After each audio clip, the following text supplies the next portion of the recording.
Today is Sunday, July 11th, and the title is Breaking Vows? This very well-known and memorialized scene from the court of Herod is riveting. I'll show you a picture in a moment. Herod, as the ruler of the Jews, had an obligation to try to keep the peace between the Jews and the ruling Roman Empire. John the Baptist was a troublesome and unsettling prophet of the Jews, and had the audacity to tell Herod that he had no right to marry his deceased brother's wife. She was not very happy, as we will see. And yet there's something intriguing about John. So Herod had not really made a final decision about John's ultimate fate. Maybe he was interested in further encounters with the strange man from the desert and his prophetic messages. And yet, entranced by his daughter Salome's beautiful and seductive dance in front of the whole court, he blurts out to her in the heat of the moment without thinking, "Ask me for whatever you wish, and I will give it."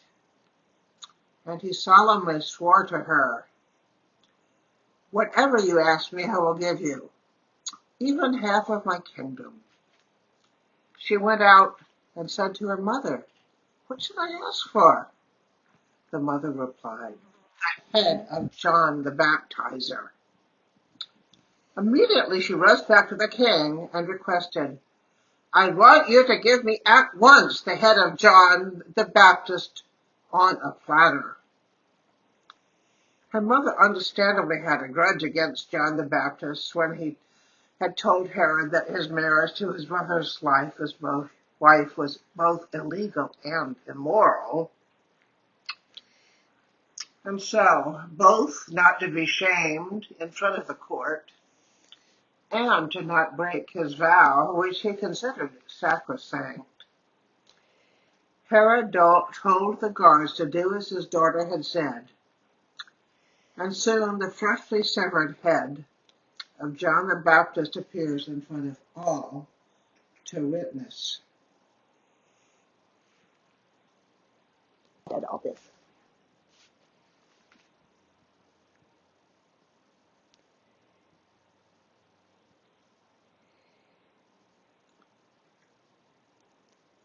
Here is a graphic 16th century painting of this event. Vows were obviously serious business, sometimes with life or death consequences. This reminded me of the vow Abraham had made with God much earlier in the Hebrew writings. And years later, the fourth choice God asked Abraham to make, sacrificing his only son from Sarah, Isaac. And here's the scripture about that story. After this, the word of the Lord came to Abram in a vision. "Do not be afraid, Abram. I am your shield, your very great reward."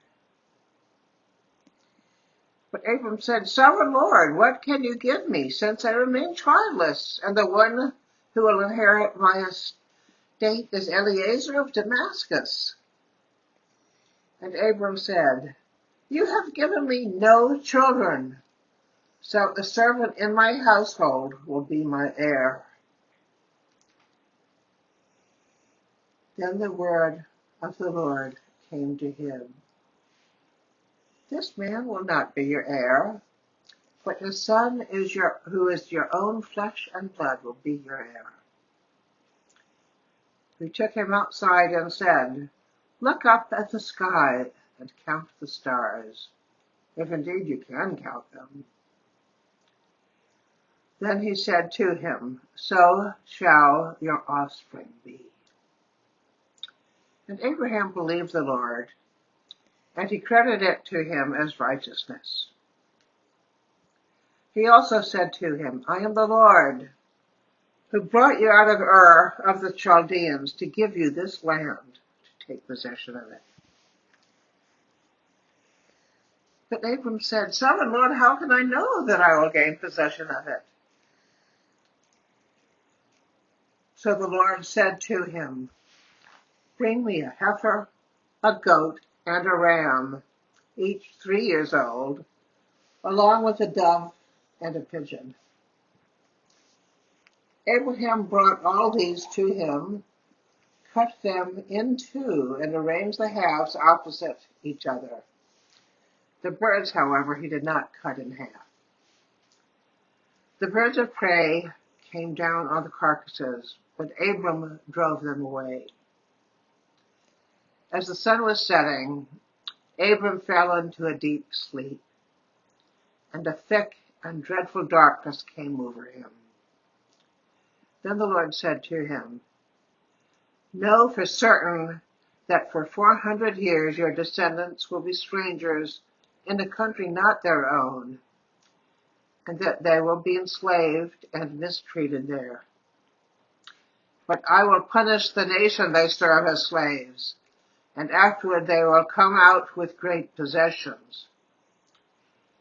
You, however, you will go to your ancestors in peace and be buried at a good old age.